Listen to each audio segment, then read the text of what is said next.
പോലല്ല, അവൻ വലിയൊരു കെട്ടാ കെട്ടിയിരിക്കുന്നത്. ഈ വക്കീൽ അത്ര വലിയ പിടിയാണോ? ശരണ്യമൂർത്തി കേസ് ഏറ്റെടുക്കണമെങ്കിൽ അതിലൊരു കുഴപ്പമുണ്ട്.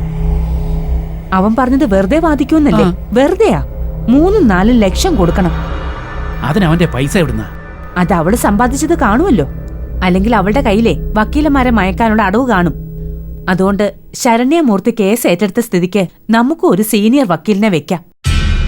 എടി നിനക്ക് സീനിയറോ? എന്തിനാ? വേണം. ഞാൻ നേരിട്ട് നിന്നാ ശരിയാവത്തില്ല. കുടുംബ വക്കീല് കേസ് നടത്തുന്നല്ലേ എല്ലാരും പറയുന്നത്. എന്തിനാ അങ്ങനൊക്കെ പറയിക്കുന്നത്? അതൊന്നും ആയിരിക്കത്തില്ല. ആ കൊടുവോളി പറഞ്ഞ പോലെ നിനക്ക് ഒരു കോടതിയിലും കയറാൻ പറ്റത്തില്ലായിരിക്കും. എന്തുവാടി അതിന്റെ കാര്യം? അത് ഹൈക്കോടതിയിൽ ഒരു ജഡ്ജുമായിട്ട് ചെറിയൊരു ഇഷ്യൂ. എന്നെ ഒന്ന് ഒതുക്കാൻ നോക്കിയതാ. ഞാൻ നിന്നു കൊടുക്കുവോ? പക്ഷെ ബാർ അസോസിയേഷൻ ഇടപെട്ട് കുറെ പ്രശ്നങ്ങളുണ്ടാക്കി. പിന്നെ ഞാനായിട്ട് വേണ്ടാന്ന് വെച്ചു. അതെന്തായാലും നന്നായി. ഇപ്പൊ ഏത് വക്കീലിനെ വയ്ക്കാൻ പോകുന്നേ? അത് ഞാൻ പ്ലാൻ ചെയ്തിട്ടുണ്ട്. ഒരു തീരുമാനം ഉണ്ടാവുന്നവരെ ഇവരെ എല്ലാവരും ഇങ്ങനെ നിർത്തിക്കാന്നാണോ? തൽക്കാലം ഇങ്ങനെ നിർത്താനേ പറ്റൂ. ഞാൻ കേസൊന്ന് പഠിക്കട്ടെ. അഡ്വക്കേറ്റ് ഷാജഹാൻ സാറുമായിട്ട് ഞാനൊന്ന് സംസാരിക്കട്ടെ.